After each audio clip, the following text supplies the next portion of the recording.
Hey, everybody, check 1 2, check 1 2 or 3, check 1 2 3 or 4, check 1 2 3 or 5, give me 5. Here are EXPAT News. Today is February 7th here, and the second day of our lockdown. It's being on a ship. We're on a ship here. And funny things coming out of this. When this virus first broke, I was like, I was kicking around and I saw this here and I'm like, wow. The sticky ball is the exact model of the coronavirus. What kind of game can I bring into the classroom to demonstrate how the coronavirus is transmitted? And I was thinking, well, you got all the kids. All right, kids, just get up and run around, touch each other. Bam! Now you got this. Now you got the coronavirus. You got the coronavirus, and you give it to him. Throw it at her. Now you got it. You got to lay it down until somebody will come over and touch you. No, you don't. I was thinking I could make a little bit of a game. We could have some fun in a classroom, you know. So I was making that joke on one of these, with some of these expats here. One of the chat groups they had with, and the Aussie guy who runs the chat was like, "Oh, no, you can't say stuff like that, or you got to be respectful. Let's try and be respectful, you know." And I was like, "Yeah, well, part of being respectful in life is being able to laugh at it." And because God didn't, that's why God created farts, you know, because he wanted everybody to get all that pretension out of them. It kind of builds up in you, all that pretension can kind of build up in you. So he created farts for that reason. So that's one way of kind of staying strong in this world, is to be able to laugh at it. And I thought the sticky ball virus was a fine way, especially because I hate the sticky ball in the classroom. This was kind of something that they brought into my classroom when I started to work for a company that kind of trains kids, and they were like, sticky ball, yeah, here's a sticky. We'll give you each 2 sticky balls, and you can make games for your classroom. And I kind of felt like, man, these things are just more problems than they are sort of, teaching tools. And I did a little bit over here at the big classrooms, but I kind of said that's enough of that. No more sticky ball. It's really literally a disease carrier in its own right, you know. But that being said, you know, the moderator of that group, I understand where he's coming from, you know, and certainly. He had a right to sort of chastise me for it, but I kind of felt a little bit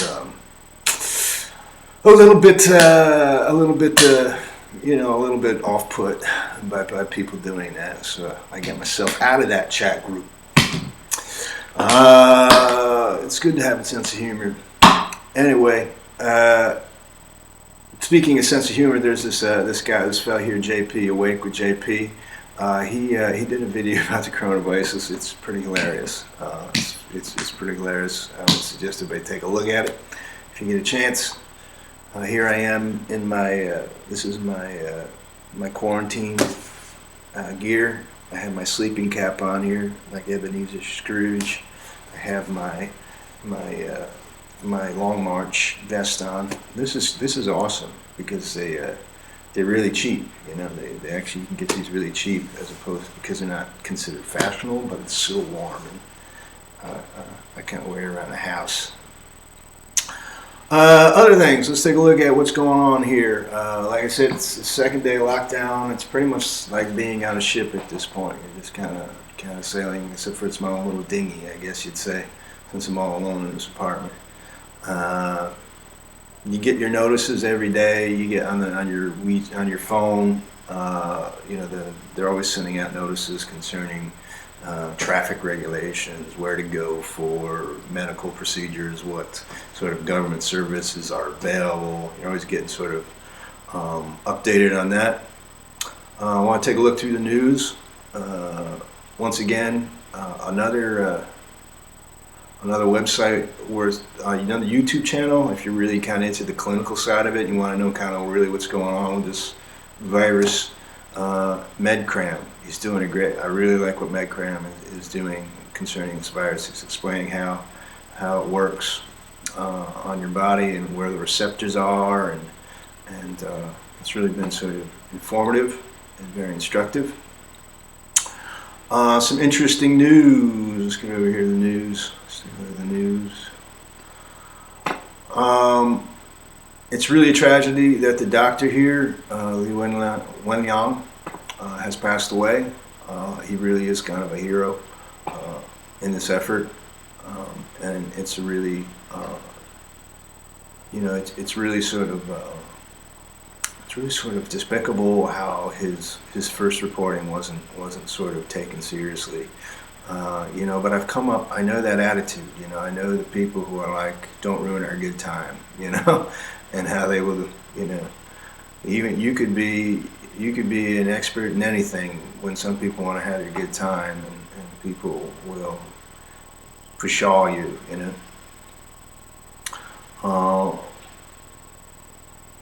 if there's a certain aspect to it that has a really sort of, when some people don't want you to ruin, they think you're a party pooper or something like that, when you have some very sort of serious, when there's really sort of serious measures, or really sort of serious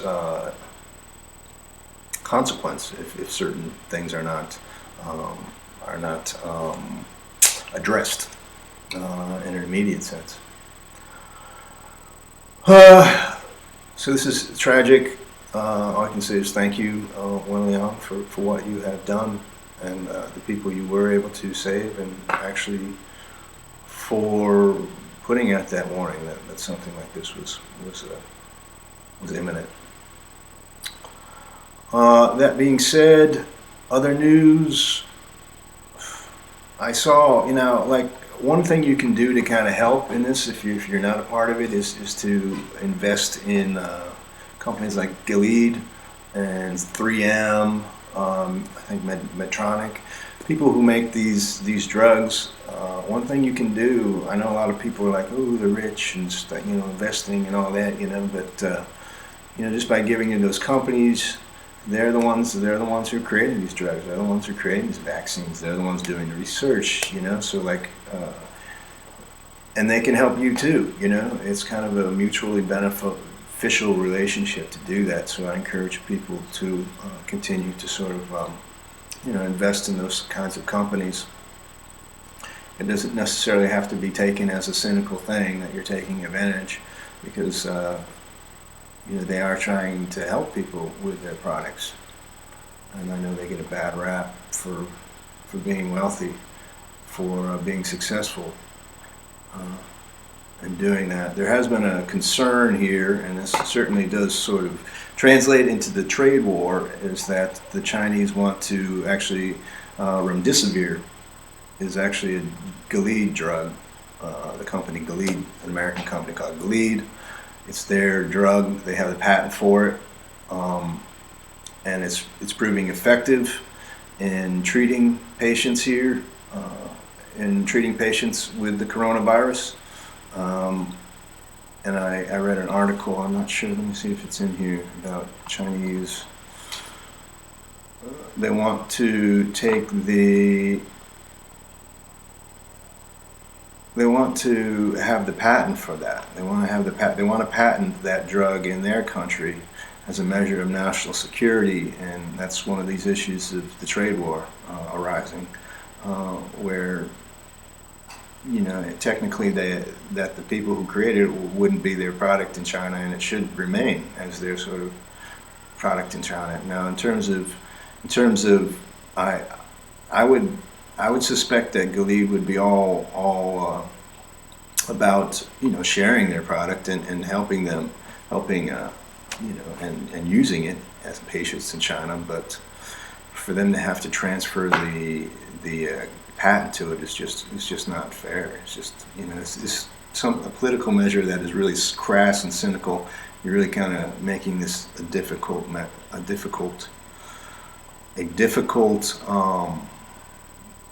You're making a bad situation worse. I don't want to say it. When you take that sort of stance, along with that, just kind of knowing the Chinese and knowing Chinese history, it doesn't have to have anything to do with the Communist Party.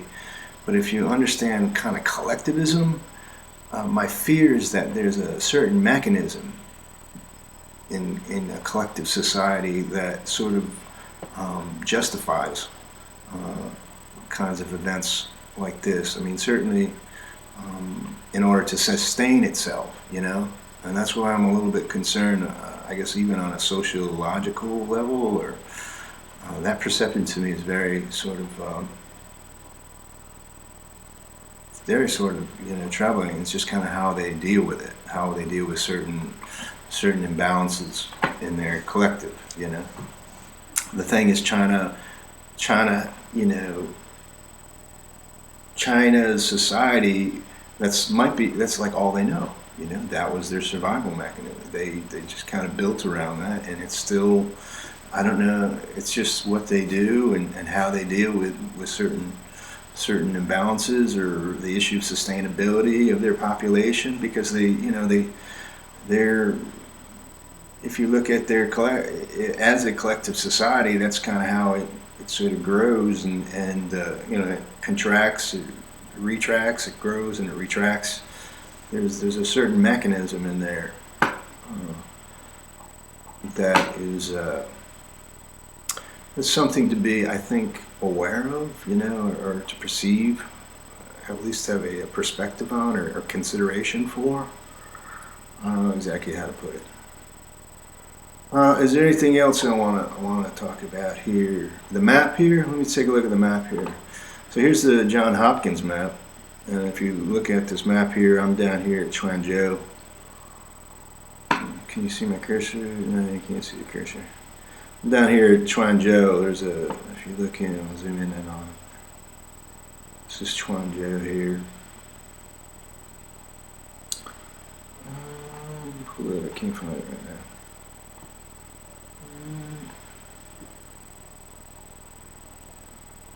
This is Chuanzhou here, and so if you zoom out here, we do have one instance right there. A small kind of village, it looks like, which is quite far from where I'm located. I haven't really been out in the last few days, so I can't really sort of say what's going on. It's been kind of cold here. Today the sun came out finally. Yesterday it was just kind of overcast. I see a lot of kids without masks on, and I guess the feeling is that just the kids are pretty well immune to it. They have the stronger systems. And I don't see old people. Like, you would think the two most vulnerable sort of physiologies, the two most vulnerable sort of age ranges are the ones that seem to be least worrisome. The people who are wearing masks are mostly people, I would say, in the 20s to 50s range. After that, people there, you see less and less masks in the area.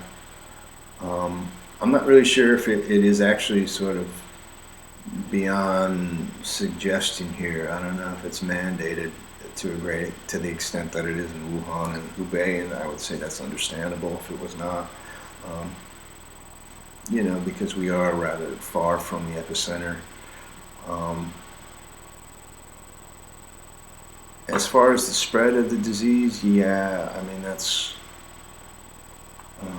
the numbers. Now, the people who talk all about the numbers not being reliable, on this scale, I mean, how reliable can any numbers be? And with something, it's like counting the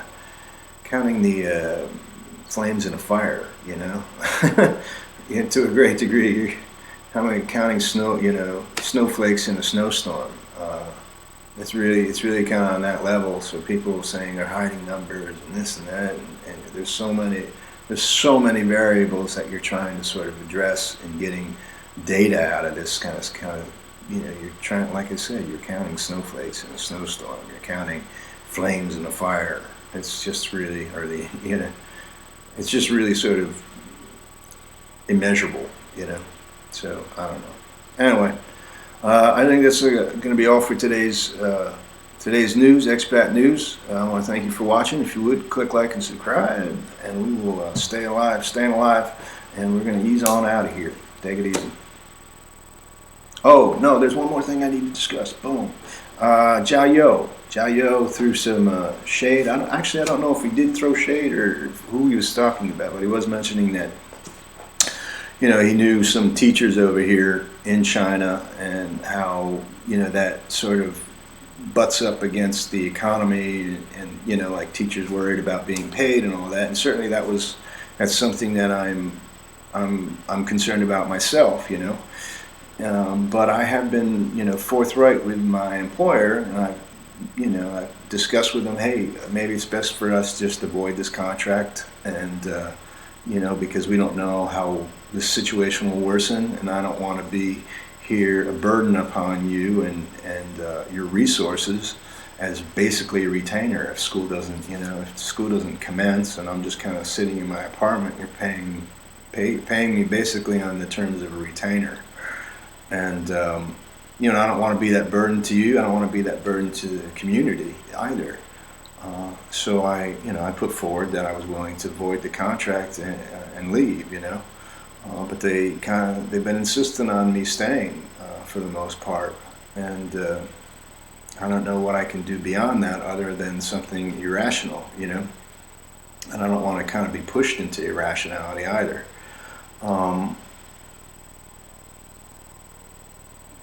You know, I don't really, so I kind of feel like the best situation would for us to come to an agreement there in terms of we were, you know, if they felt that it was going to be a financial burden and things were to worsen and develop